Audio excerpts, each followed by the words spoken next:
hydrated. I think I'm good right now.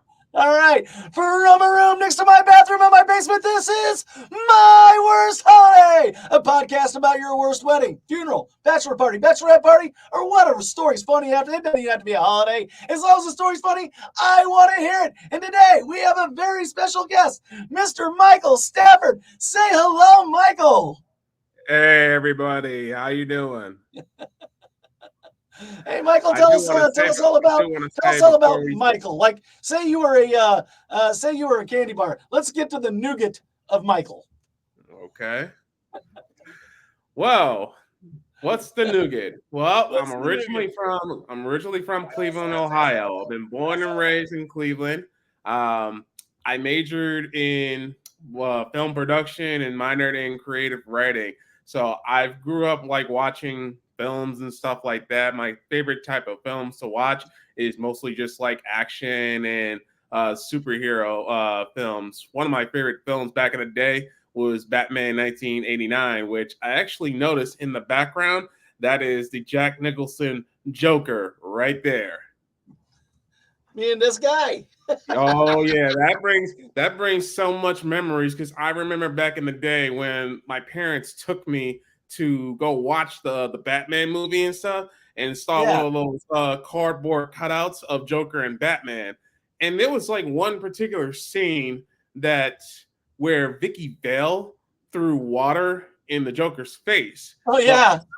but for some reason, but for some reason my father made the choice, either it was my mother or my father made the choice to cover my face to not showcase the fact that like Joker's face was all mushed up with water and stuff. I guess they didn't want me to like mimic that in real life. I don't know. I don't. What the hell, Mom? Dad? It wasn't even bad. He just went like and then his like face was fine.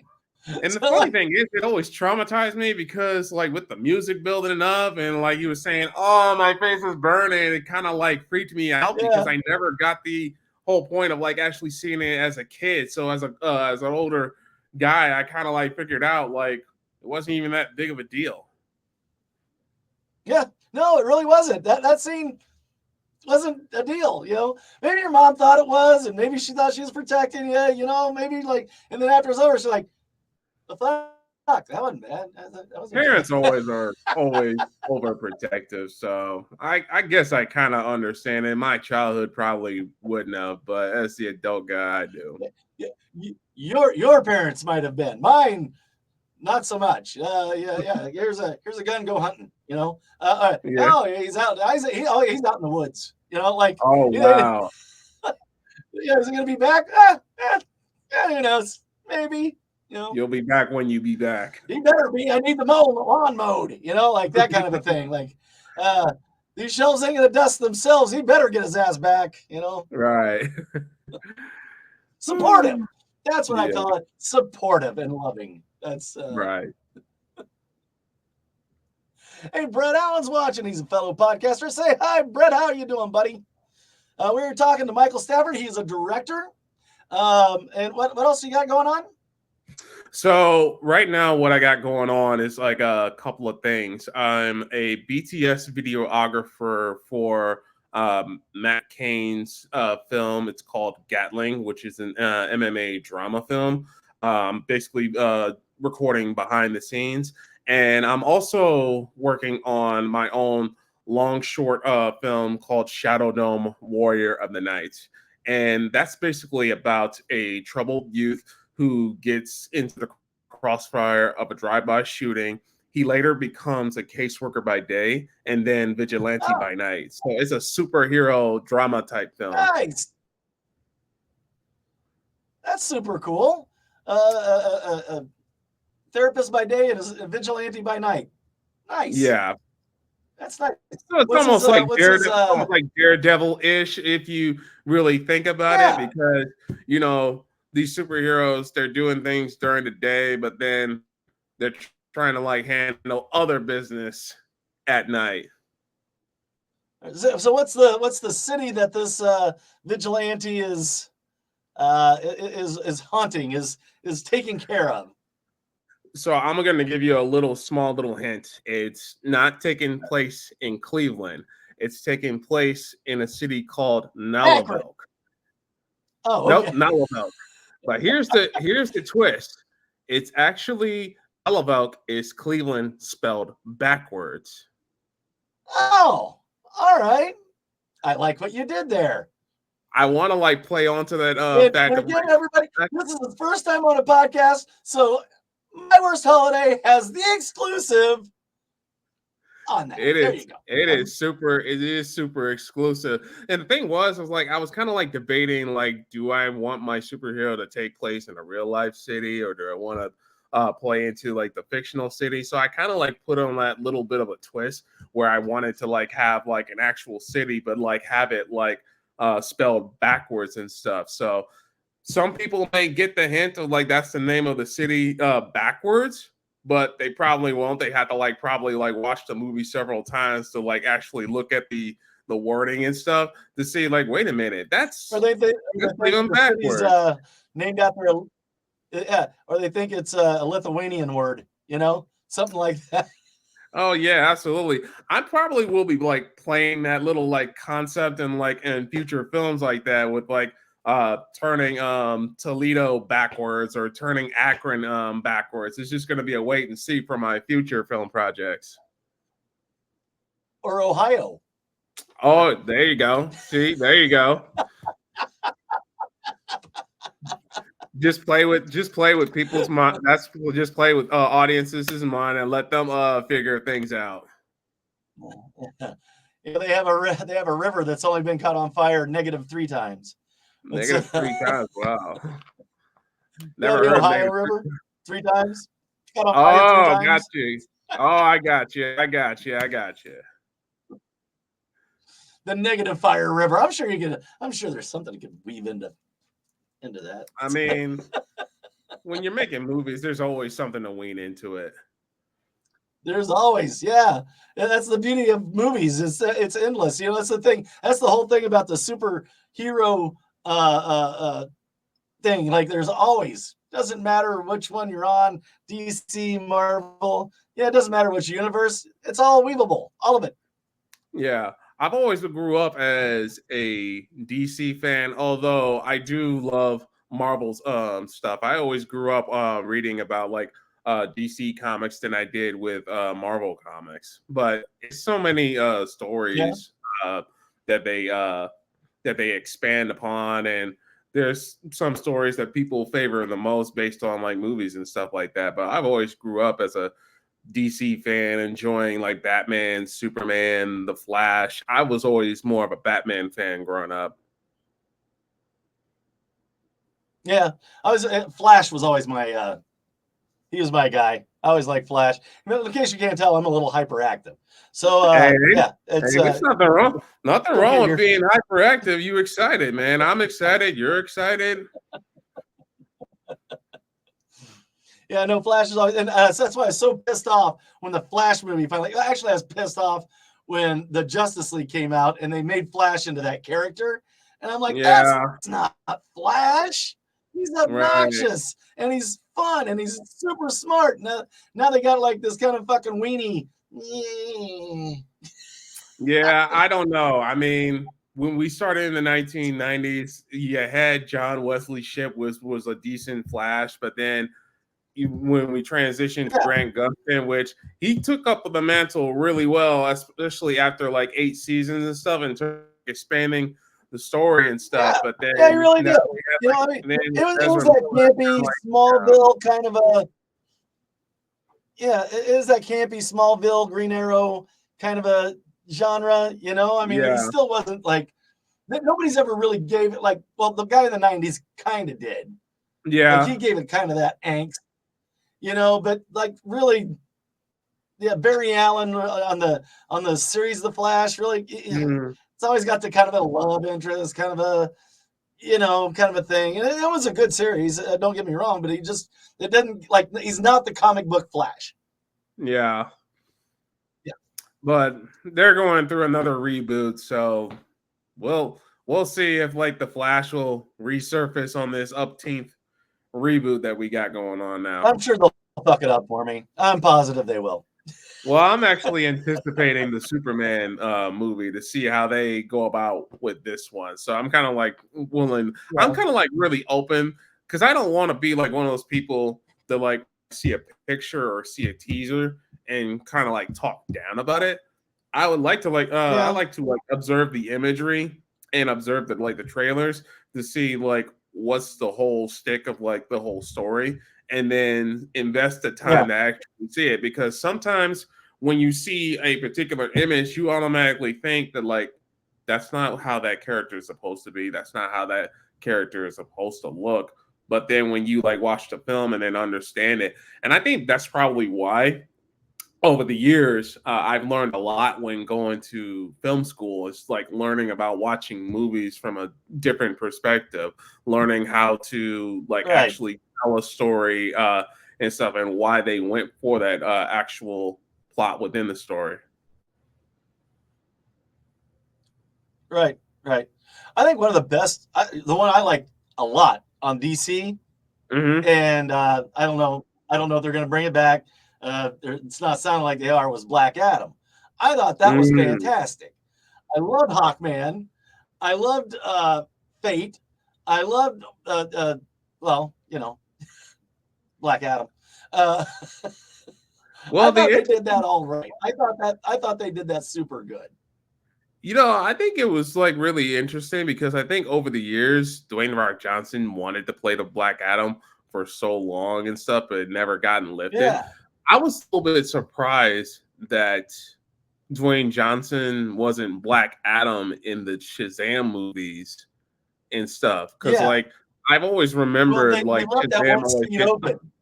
Yeah, They left exactly. the They one left that seat scene. open at Yep. the end, and you knew who that was. You knew who it Hmm. was. Yeah. But then, like when seeing like Henry Cavill finally coming back, it was kind of like really nice because like we haven't really got a sequel to like the Man of Steel, so that we could see the actual like portrayal of Superman that Henry Cavill was going to portray. So when he came back and stuff, it was like, oh, okay, this is nice. Then you get like 3 weeks, 3, 4 weeks later, they ended up like letting go Henry Cavill, and then James Gunn came into the play, and he's like, what's going on? What are we doing?" So you Yeah. know, everybody going, everybody wants to like reboot everything, and then wants to Yeah. do things their way. So can't control everything. All right, man. Well, hit us with a story. What do you got? Okay, so there's a couple of stories. There was one time when I All actually right. met. There was actually one story where I actually met a uh, professional wrestler, someone that actually wrestled in WWE and TNA, and this was kind of like really interesting Okay. because I spent the time like going to networking events, being able to like to network with people, socially engage with other people, just building rapport, building relationships, just socially interacting. Because with me having my busy schedule, I really don't have like that a lot of downtime to make time to like to interact with people. So there was this advertisement for a speed dating event, and I ended up deciding to go, and come to find out they actually canceled because I purchased tickets to this event. So they ended up like refunding me Okay. and advertising that I should come anyways. And this was at a non-alcoholic bar. So I drove all the way Oh. to the Willow area to have my drink and stuff and just chill before I go to work and stuff. And then as I was like checking out the scenery while having my drink and stuff, I looked to my left, then I looked to my right, and I was looking for at least maybe 2 or 3 seconds, and I was like, "Wait a minute, that guy looks awfully familiar." And I was thinking to myself, "Is that Ethan Carter the third, EC3?" and he was like talking to someone at the bar. Okay. He was talking to someone else at the bar too, and I was asking him like, "Excuse me, sir, I don't mean to be rude or interrupt you or anything, but are you EC3?" Yeah. And he said, "Yes, he was." And my mind was like freaking blown because I was like, what shit just happened?" Like stuff like this does not happen every single day and stuff.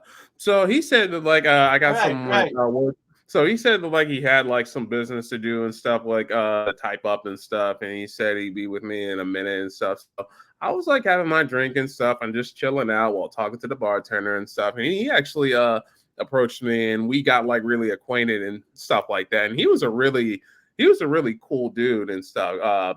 EC3, I've watched him wrestle in like different promotions like TNA, Impact Wrestling, WWE, and stuff like that. And he actually had like one of his promotions, Exodus Pro Wrestling, wrestling in the local area and stuff. And I actually got to Yeah. watch him wrestle at this wrestling from Exodus Pro Wrestling. It was called For the Fame, and I think I went there last June and stuff.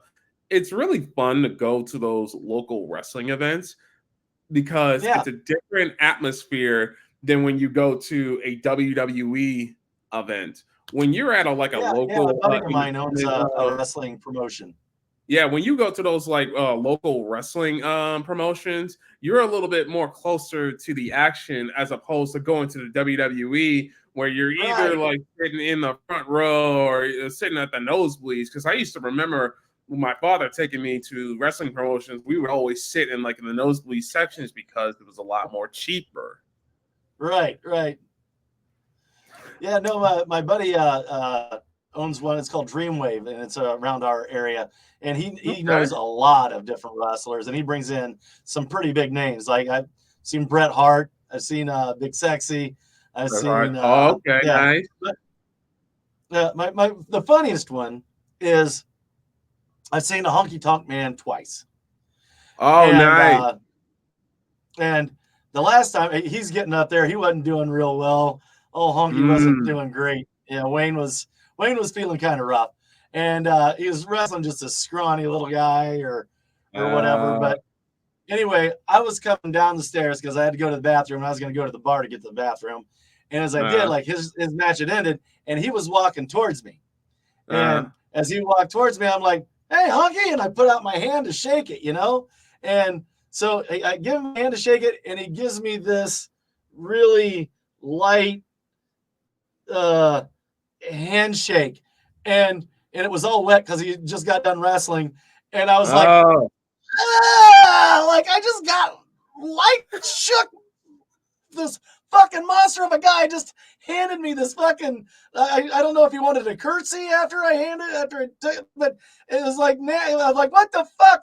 And like I was so disappointed. Like I was just oh, beside myself, absolutely disappointed that I got this light handshake. And it was like I was telling this story like a couple of years later. uh, I'm like, oh god, it was just fucking disgusting. And this guy that was bartending, he used to wrestle. uh-huh. Wrestlers intentionally give you a light shake. This is something that Okay, goes on in their universe.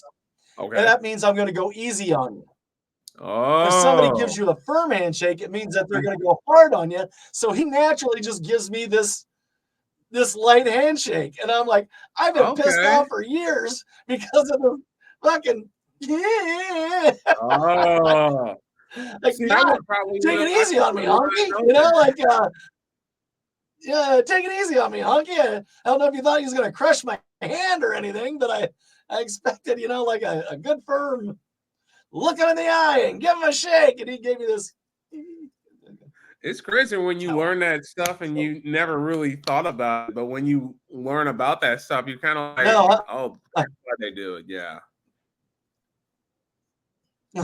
like if it had been somebody I'd just first met and they gave me a handshake like that, I would literally Yeah. mock them until they were in Mhm. tears. In front of Where's your father? Come here.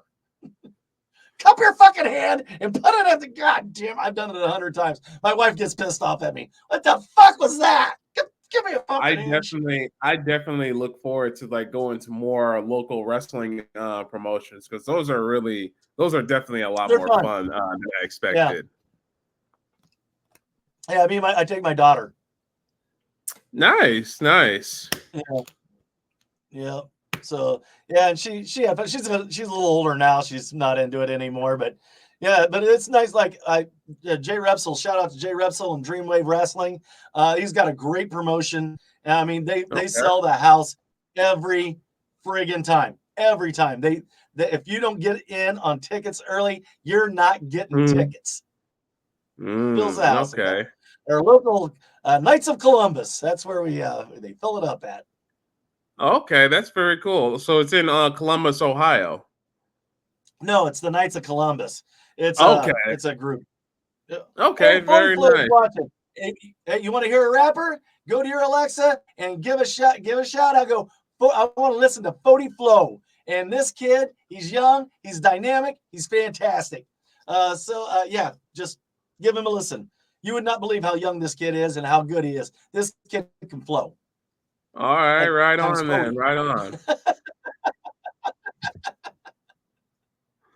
He was on my show about a year and a half ago. So Okay, get on your nice. 40. Yeah. So yeah, so you're out of Cleveland. Yep, I'm in Cleveland, Ohio. Correct? I've got several friends that actually moved from Cleveland to here. So and Okay. his son CJ is the assistant head coach at Kent State right now. So Oh, okay. That's yep, really awesome. Kent State is probably about like maybe 40 minutes from where I live right now. mm-hmm. Yep, yep, just outside of Cleveland. But yeah, he Okay. moved from there to here, and he's a big Browns fan, which I make fun of him for all the time, but nothing you can do. Why? So, Because they're shitty. no, actually, they're not too bad. Browns have been pretty tough this last couple of years, so I just like giving him shit. But Well, I always play no, his the son CJ started out at.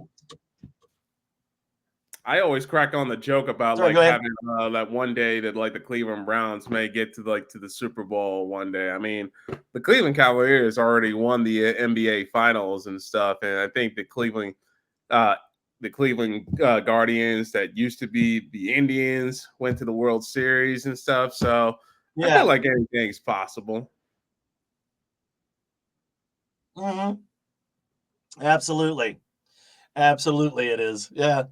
No, his son CJ, he started out in Northwestern, and then he Okay. went to uh, Miami of Ohio, and then he Okay. got recruited over to Minnesota as a defensive coach, and Okay. then uh, oh no, actually he started out Northwestern, and then he was a walk-on for the Titans, and he played all the way through preseason. He was like one of the last ones cut out of preseason several years ago, and then he got into coaching, Miami of Ohio, and then he's a Golden Gopher, and now he's the assistant Nice. coach at Kent State. Man, wow. This is like his career in football, right? Yeah. He's moving up pretty quickly. Like he's already the assistant coach at Kent State, and that was coming from being an assistant defensive coach. So yeah, he's like really moving up. I remember many Yeah. years ago. I remember years ago about a specific football player who was able to like transition to the NFL, and it was due to the fact that like he was playing after he graduated high school. He went into like playing like semi-pro football, which was really interesting. I forgot his name. He was on YouTube, and it was an interesting story because for him, like playing like semi pro for so many years, all it took was like Yeah. a talent scout to actually look at this guy and see the potential that he had. So he ended up like inviting him to a tryout to where he ended up actually becoming part of a NFL football team. So it's really interesting Oh, to know that because like everybody thinks of like I feel like a lot of people would think that like if you play football in high school, then go to college and stuff, then talent scouts will look at you and stuff. But that's not even really the case anymore, because talent scouts could probably like look at you if you're like actually playing like semi pro, and then like they see your potential and want to invite you for a tryout, and before you know it, you end up being involved of a professional sports team. Yeah, they don't really have a semi-pro like around here. Yeah, and, and, Mm-hmm. and now with the UFL doing as well as it's doing, they're actually able to look at people that come out of college, wasn't quite ready for the NFL yet, but they are Mm-hmm. good enough for the UFL. I mean, whether it's the XFL or UFL division, but at least it gives them another chance to take a look at these guys. Was it CJ McLaren? No, what's his name? C something McLaren. But anyway, he's Okay. the quarterback for the Battlehawks several years in a Yeah. row. But he's been a backup on the Bengals 2 years in a row and has been asked to be released at the end of the year so that he can go back and play in the UFL. AJ Right. McLaren. There it is. I think it's always nice to see the like people getting like different opportunities like that. I think of like for me, I think that's what I always like to do also. Even though I have like a lot of my own like personal career goals and stuff, I want to be able to like to expand upon my talents on like giving other people opportunities so that they can grow too. Because when I first started being involved in like film production, I had to learn a lot from other filmmakers on like how they lead on their projects and how they get their creative juices flowing and stuff. So they kind of like inspired me with their leadership, and in transition, kind of like inspires me to want to become more of a leader, but also, create opportunities for other people to expand on their skill set. And I think that's what's like the unique part when whether you're in the world of sports or in the world of music or in the world of like podcasting and stuff, there's always like opportunity for people to grow and create their own Absolutely. So what's the name of your vigilante again? What's his name? His name is Shadow Dome. Oh, all right. All right. And is it kind of a Batmanish kind of a thing, or you He said is Daredevilish kind of a thing? he is more of like a Batman-ish character, just minus the money, minus the gadgets, minus the vehicles and stuff like that. But the unique part, I always grew up watching superheroes with no powers.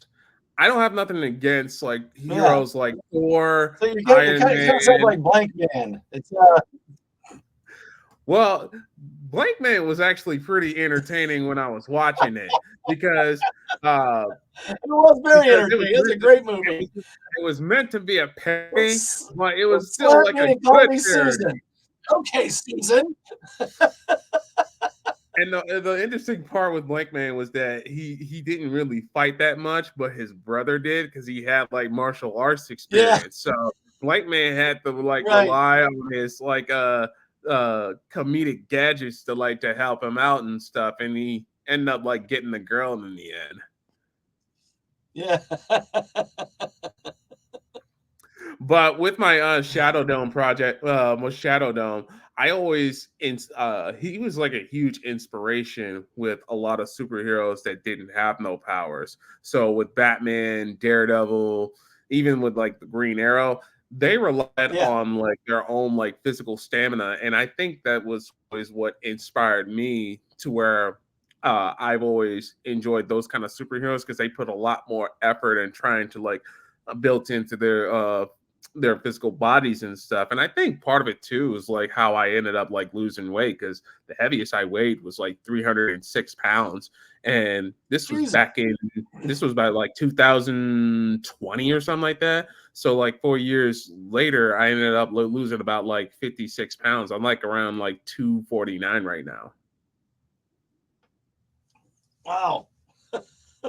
It's That was a like my it's a heaviest, and journey. I'm down to like 190 now. I'm hoping to get to like 180 within 5 months.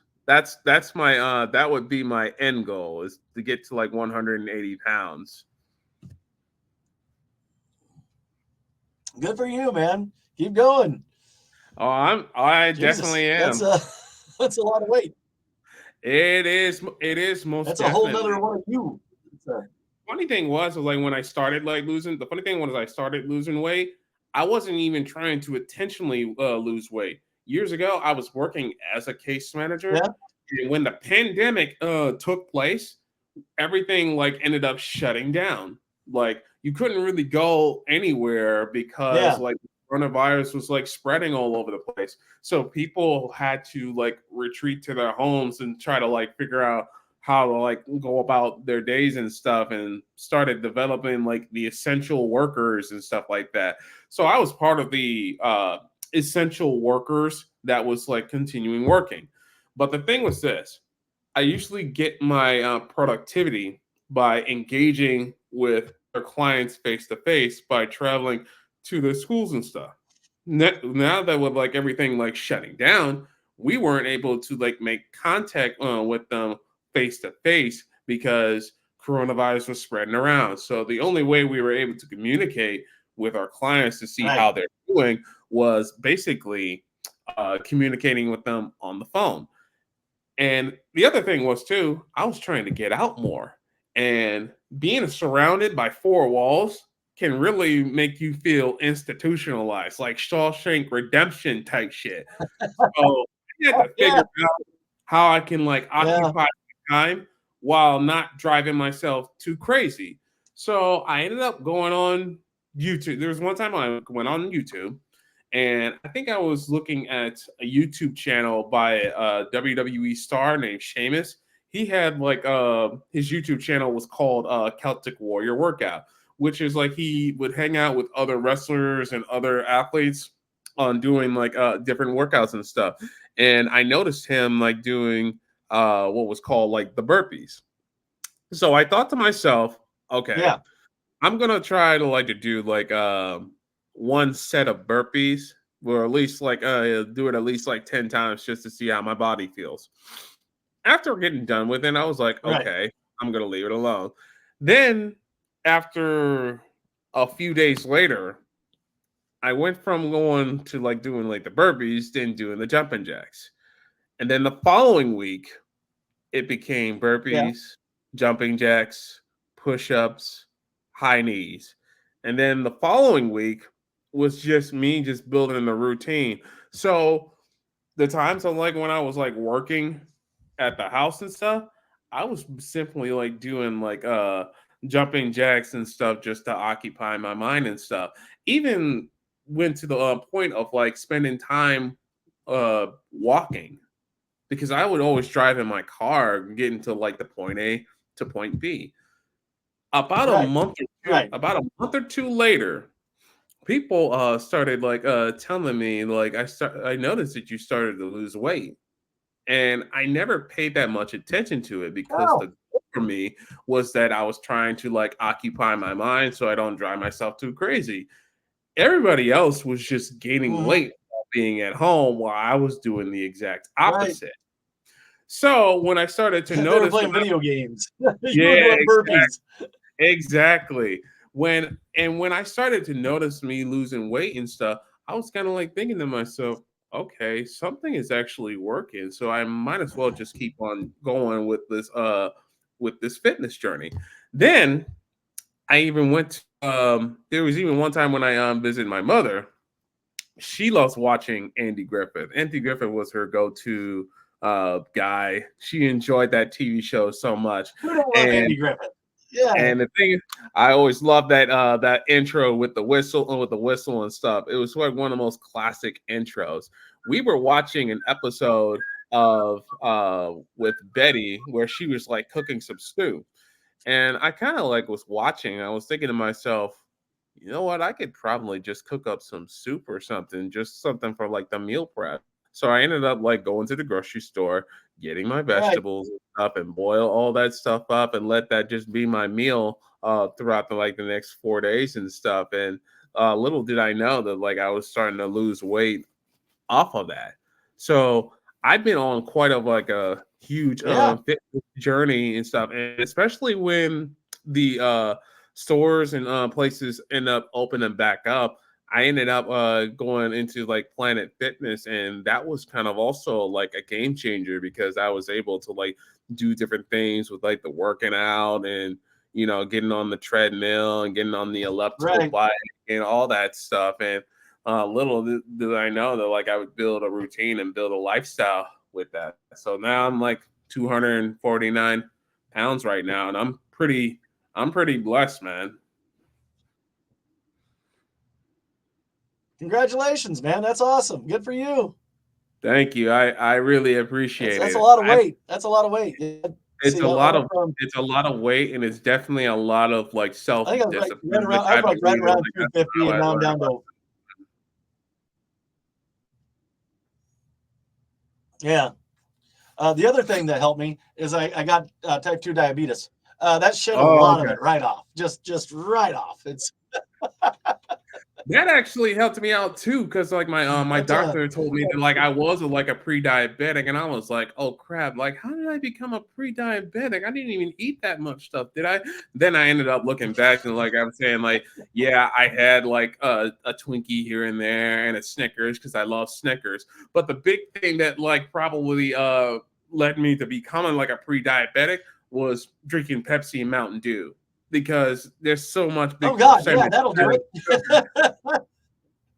just just sugar, all kinds of just, Yeah, sugar kind of did me in, but I think that was kind of like one of the other things. Like after like getting off the doing the like the sugar detox, my weight started like coming off a little bit more quicker than expected. So yeah. that helped too. I've been drinking the 2.5 carbs. That's Okay, there you go. yeah, 2.5 carbs. That's what that is. That's I normally like on my show, I'm normally like drinking scotch. Uh but I'm Oh, trying to lay up right now, so I used to I'm taking a break from scotch for a little while. I haven't like I'm trying to remember like usually when it comes to like drinking and stuff, if it's a beer, I'll drink a Modelo. Uh I used to drink like Yeah. screwdrivers, just get like vodka and mix it in with like orange juice and Yeah, stuff. orange juice. Yeah. Only reason Yeah. why I wanted to Yeah. drink that the only Our reason why I bartender wanted telling to me drink that. that screwdriver was because not Jack Nicholson, Sam Jackson was drinking that in the movie Jackie Brown. Oh, okay. Yeah. A good movie. So Yeah. yeah, I was talking to a bartender. He's like, a couple comes in, and one ordered vodka and orange juice, and the other one ordered a screwdriver. So he brought him Mm, up to him. He set him down like this, and he goes, "Oh wait, no." And he goes, "Oh, sorry, wrong one." And he just switched them like that. wow. Yeah, they're like, "Oh, thanks."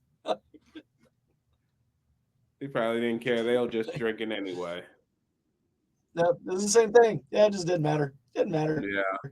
So, so you got this movie coming. You got this movie. So you're working on this movie right now. Is it in the script portion? Is it in any kind of production? Is it what do we got going on? So right now, it's in the pre-production phase. I'm gonna be starting to shoot this September 21st. I already have like at least like 3 shooting Oh, okay. days from like late September. I'm trying to book for scenes to get out the way for November and October, November, and December. Um, the first time when I tried to like start production with this, one of the actors backed out, and that kind of like led me to like a little bit of like Oh, creative burnout. So when that creative burnout hit, it kind of like led me to just like stop to like to take a break and just process things. And little did I know that like I had to like one of the biggest things for me is that when it comes to being like a filmmaker, I always have like the desire to want to like level up with my skills, level up in my filmmaking techniques, but also like level up on my time management and business. So by me like returning back to the project, it took me about like maybe a couple of weeks just to like get myself to slow down my creative juices because um I feel like the ultimate superpower that a human being has is their creativity. That's what I honestly Yeah, feel. And sure. sometimes when you get like super creative, you have a hard when you get to that like manifestation stage, you tend to forget, okay, you have this idea, but realistically, how long will it take for you to actually like expand this into real life and stuff? So sometimes I have to learn to like take a step back to like really evaluate myself, but also at the same time, knowing that I have like other people that I worked with in the past that I've built a relationship with really kind of like inspired me because one of the things that like people have told me is like we're they always told me that like they would be there for me whenever you need and stuff. So that was kind of like reassurance to me to like to actually come back Right, with the right, project. So the goal is like we started shooting in late September and hopefully get all the scenes shot before the end of the year because there's quite of a few outdoor scenes right. that I could quite possibly get out the way before it actually gets chilly, and then we can like transition to doing more indoor scenes later in the end of the year. Right, right. All right, we're coming up on 45 minutes, was where I kind of keep them. So what I want you to do, the floor is yours. Again, you talk about you, tell everybody where they can find you, whether they can send you money. Do you have a Patreon that you got set up? I don't have a Patreon, but I do have a YouTube page. I do have Instagram page, and I Okay. also do have a Facebook page, and I also have like TikTok. I have so many social media platforms. But if you go on those search engine M dash Staff Productions, you can follow me on YouTube. You can follow me on Facebook. You can follow me on Instagram, see what's all that what's like is going on. You can just basically just go to Google and just type it in. You can't miss my logo because there's a blue M with staff in white font and productions white font with the black background. You All right. literally cannot miss that. M Staff Productions. Fantastic, fantastic. And as always, you can find me right here on YouTube TV or on YouTube, My Worst Holiday Podcast. You can also find us on Mosaic TV, baby. If you have a Roku device, if you have an Amazon Fire Stick, if you have an Android device, download Mosaic TV and see me, see Michael, see us both. And also send me money, you cheap bastards, at myworstholiday at patreon.com. I love you guys. Always, you can find me at m.w.holiday on Facebook. And as always, from a room next to my bathroom in my basement, this has been My Worst Holiday. Good My night, worst everybody. Hang holiday. out, Michael. Here we go. See you later.